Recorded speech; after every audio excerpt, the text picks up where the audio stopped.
വൈകുന്നേര സമയത്തൊക്കെ ഇതുപോലെ നല്ല ചൂടുള്ള ചായക്കൊപ്പം കഴിക്കാൻ പറ്റിയിട്ടുള്ള നല്ലൊരു സ്നാക്കിന്റെ റെസിപ്പിയാണ് കേട്ടോ ഇന്ന് ഷെയർ ചെയ്യുന്നത്. സിമ്പിൾ ആയിട്ട് ഉണ്ടാക്കാൻ പറ്റിയിട്ടുള്ളതാണ്. അപ്പൊ അതിനായിട്ട് ഞാനിവിടെ എടുത്തിട്ടുള്ളത് കപ്പയാണ്. കപ്പ തൊലിയൊക്കെ കളഞ്ഞിട്ട് ഒരു കപ്പ എടുത്തിട്ടുള്ളൂ, അതൊന്ന് പീസാക്കി എടുത്തിട്ടുണ്ട്. ഇനി നമുക്കിതൊന്ന് ഗ്രേറ്റ് ചെയ്തെടുക്കാം.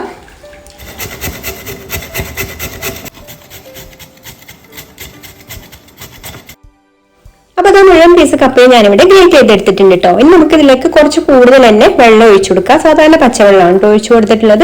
എന്നിട്ട് നന്നായിട്ട് ഇതുപോലെ ഒന്ന് മിക്സ് ചെയ്ത് കൊടുക്കണം. ഈ ഒരു കപ്പയിലുള്ള ഒരു പാലൊക്കെ ഉണ്ടല്ലോ, അതൊന്നും നമുക്ക് ആവശ്യമില്ല. അപ്പൊ അതൊക്കെ ഒന്ന് പോയി കിട്ടാൻ വേണ്ടിയിട്ട് ഇതുപോലെ നന്നായിട്ടൊന്ന് മിക്സ് ചെയ്ത് കൊടുത്തതിന് ശേഷം പിന്നെ കൈ വെച്ചിട്ട് നമുക്കിതിന്ന് ആ ഒരു കപ്പയുടെ ഗ്രേറ്റ് ചെയ്തെടുത്തിട്ടുള്ള പീസ് മാത്രം ഇതുപോലെ ഒന്ന് പിഴിഞ്ഞിട്ട് ഇട്ട് കൊടുക്കാം. ഒട്ടും വെള്ളമില്ലാതെ തന്നെ വേണം കേട്ടോ ഇത് എടുക്കാൻ വേണ്ടിയിട്ട്. അപ്പൊ ഇതുപോലെ നന്നായിട്ടൊന്ന് പിഴിഞ്ഞെടുക്കാം. എന്നിട്ട് നമുക്ക് ഈ ഒരു വെള്ളം കളയാം. വെള്ളം ആവശ്യമില്ല, ഈ ഒരു ഗ്രേറ്റ് ചെയ്തെടുത്തിട്ടുള്ള പീസ് മാത്രം മതി. ഇനി നമുക്കിതിലേക്ക് ഒരു സവാള ഇതുപോലെ പൊടിയായിട്ട് അരിഞ്ഞത് ചേർത്ത് കൊടുക്കുന്നുണ്ട്. പിന്നെ ഒരു 4-5 പച്ചമുളക് ചെറുതായിട്ട് അരിഞ്ഞത് ചേർത്ത് കൊടുക്കാം. ഒരു 2 തണ്ട് കറിവേപ്പില അരിഞ്ഞതും ചേർത്ത് കൊടുക്കുന്നുണ്ട്. ഇനി നമുക്കിതിലേക്ക് പാകത്തിനുള്ള ഉപ്പും പിന്നെ ഞാൻ കാശ്മീരി മുളക് പൊടിയാണ് കേട്ടോ ചേർത്ത് കൊടുക്കുന്നത്. അത് 1 ടീസ്പൂൺ ചേർത്ത് കൊടുക്കുന്നുണ്ട്. അപ്പോൾ പച്ചമുളക് കുറച്ചിട്ട് മുളക് പൊടി കൂടുതലായിട്ട് വേണമെന്നുണ്ടെങ്കിൽ, എരിവുള്ള മുളക് പൊടിയാണെന്നുണ്ടെങ്കിൽ അത് ചേർത്ത് കൊടുക്കാം കേട്ടോ. അപ്പൊ കളറിന് വേണ്ടിയിട്ടാണ് ഇപ്പൊ ഞാൻ മുളക് പൊടി ചേർത്ത് കൊടുത്തിട്ടുള്ളത്. മുളക് അത്യാവശ്യം എരിവിനുള്ളത് ചേർത്ത് കൊടുത്തിട്ടുണ്ട്. ഇനി ഒരു 2 നുള്ളി കായപ്പൊടി കൂടെ ഇതിലേക്ക് ചേർത്ത് കൊടുക്കാം. എന്നിട്ട് ഇത് നന്നായിട്ടൊന്ന് മിക്സ് ചെയ്ത് കൊടുക്കണം. കൈ വെച്ചിട്ട് തന്നെ ഇതുപോലെ ഒന്ന് കുഴച്ചെടുക്കുക കേട്ടോ. എന്നാലുള്ള നമുക്ക് ആ ഒരു കപ്പയുടെ പീസിലൊക്കെ മുളകൊക്കെ നന്നായിട്ടൊന്ന് പിടിക്കുള്ളൂ. അപ്പോൾ ഇതുപോലെ നന്നായിട്ടൊന്ന് കുഴച്ചെടുത്തതിന് ശേഷം നമുക്കിതിലേക്ക് 1/4 കപ്പ് കടലമാവ് ചേർത്ത് കൊടുക്കാം. പിന്നെ ഒരു 1/4 കപ്പ് മൈദയും കൂടെ ചേർത്ത് കൊടുക്കുന്നുണ്ട്. എന്നിട്ട് നന്നായിട്ട് ഇതൊന്ന് കുഴച്ചെടുക്കാം.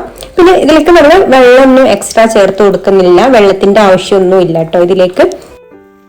പിന്നെ നിങ്ങൾക്ക് വീഡിയോ കണ്ടുകൊണ്ടിരിക്കുന്ന സമയത്ത് ഇഷ്ടമാണെന്നുണ്ടെങ്കിൽ ഒന്ന് ലൈക്ക് ചെയ്യാൻ മറക്കരുത്. അതുപോലെ തന്നെ നിങ്ങളുടെ അഭിപ്രായങ്ങളൊക്കെ കമന്റ് ചെയ്യാം. പിന്നെ ചാനൽ സബ്സ്ക്രൈബ് ചെയ്യാതെ കാണുന്ന കൂട്ടുകാരാണെങ്കിൽ ഒന്ന് സബ്സ്ക്രൈബ് കൂടെ ചെയ്യണേ. അപ്പൊ ഇതിലേക്ക് വെള്ളത്തിന്റെ ആവശ്യം ഒന്നും ഉണ്ട് തോന്നുന്നില്ല. നമുക്ക് നന്നായിട്ട് ഇത് കുഴച്ചു കൊടുക്കാം. കുറച്ച് നോക്കിയിട്ട് നമുക്കിതൊരു സ്റ്റിക്കി ആവുന്ന ഒരു പരുവത്തിലാണ് കേട്ടോ കിട്ടുന്നത്. അപ്പൊ ഈ സവാളയിലും കപ്പ നമ്മൾ പിഴിഞ്ഞു കഴിഞ്ഞാലും അതിൽ അത്യാവശ്യം കുറച്ചൊക്കെ ഒരു വെള്ളം ഉണ്ടാവും. അപ്പൊ നമ്മളിത് കുഴച്ചെടുത്ത് കഴിഞ്ഞാലുള്ളത് അറിയാൻ പറ്റുക. അപ്പൊ നല്ല ടൈറ്റ് ആണെന്നുണ്ടെങ്കിൽ വേണമെങ്കിൽ ഒരു തുള്ളി വെള്ളമൊക്കെ ചേർത്ത് കൊടുക്കാം. പക്ഷെ ഇതെന്തായാലും ടൈറ്റ് ആയിട്ട് കിട്ടൂല. കാരണം ആ ഒരു പച്ചമുളകും സവാളയും ഒക്കെ കുഴച്ചെടുക്കുന്ന സമയത്ത് അതിൽ നിന്ന് തന്നെ ഇങ്ങനെ വെള്ളം ഇറങ്ങി വരുമല്ലോ. അപ്പോൾ വെള്ളം ചേർത്താലും പിന്നെ വെള്ളം കൂടി പോകും കേട്ടോ. അപ്പൊ നമ്മൾ ആ ഒരു വിചാരിച്ച ക്രിസ്പിനെസ് ഒന്നും നമ്മുടെ സ്നാക്കിന് കിട്ടില്ല. അപ്പൊ വെള്ളമൊന്നും ചേർക്കാതെ തന്നെ ഇതുപോലെ നന്നായിട്ടൊന്ന് കുഴച്ചെടുത്താൽ മതി. കണ്ടോ, ഇതിപ്പോ കുഴച്ചെടുത്തപ്പോ തന്നെ നമുക്ക് ഇങ്ങനെ വെച്ച് നോക്കിയാൽ ഇഷ്ടമുള്ള ഷേപ്പിൽ ആക്കിയെടുക്കാൻ പറ്റുന്ന ഒരു പരുവത്തിലായിട്ട് കിട്ടിയിട്ടുണ്ട് കേട്ടോ. പിന്നെ നമ്മളിത് ഒരുപാട് വലിയൊരു പീസായിട്ടല്ല നമ്മളിത് ഫ്രൈ ചെയ്തെടുക്കുന്നത്. ഇതുപോലെ ചെറിയ ചെറിയ ഓരോ പോർഷനായിട്ട് ഇങ്ങനെ ഇട്ട് കൊടുക്കുക. അതിനങ്ങനെ പ്രത്യേകിച്ച് ഷേപ്പൊന്നും വേണ്ട. ജസ്റ്റ് ഇങ്ങനെ കയ്യിലെടുത്തിട്ട് ഇങ്ങനെ നല്ല ചൂടായിട്ടുള്ള ഓയിലിലേക്ക് ഒന്നിങ്ങനെ ഇട്ട് കൊടുത്താൽ മതി. അപ്പൊ ഓയിൽ നല്ലതായിട്ട് ചൂടായിട്ടുണ്ട് കേട്ടോ. നല്ല ചൂടായിട്ടുള്ള ഓയിലിലേക്ക് വേണം ഇത് ഇട്ട് കൊടുക്കാൻ വേണ്ടിയിട്ട്. എന്നിട്ട് പിന്നെ ഇട്ട് കൊടുത്തതിന് ശേഷം പിന്നെ ഒരു മീഡിയം ഫ്ലെയിമിലേക്ക് വെച്ച് കൊടുക്കാം. എന്നാലും ഇത് പെട്ടെന്ന് തന്നെ റെഡി ആയിട്ട് കിട്ടും കേട്ടോ. ഇടയ്ക്ക് ഇതുപോലെ ഒന്ന് ഇളക്കി കൊടുക്കാം, എല്ലാ ഭാഗവും ഒരുപോലെ ഒന്ന് മൂത്ത് കിട്ടാൻ വേണ്ടിയിട്ട്.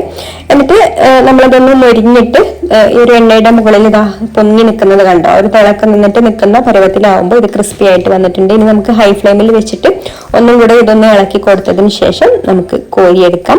അപ്പൊ ഇതുപോലെ നമുക്ക് ബാക്കിയുള്ളതെല്ലാം ഫ്രൈ ചെയ്തെടുക്കാം. ഇതിപ്പോ നല്ല ക്രിസ്പി ആയിട്ട് വന്നിട്ടുണ്ട് കേട്ടോ. അപ്പൊ ഇത്രയേ ഉള്ളൂ, സിമ്പിൾ ആയിട്ട് കപ്പ വെച്ചിട്ട് ഉണ്ടാക്കാൻ പറ്റിയിട്ടുള്ള നല്ലൊരു പക്കോടന്റെ റെസിപ്പിയാണിത്. ഇപ്പൊ മഴയുള്ള സമയത്തൊക്കെ നല്ല ചൂട് ചായക്കൊപ്പം കഴിക്കാൻ നല്ല ടേസ്റ്റ് ആണ്. കുട്ടികൾക്കും മുതിർന്നവർക്കൊക്കെ ഒരുപോലെ ഇഷ്ടപ്പെടുന്ന ഒരു ഐറ്റാണ് കേട്ടോ ഇത്.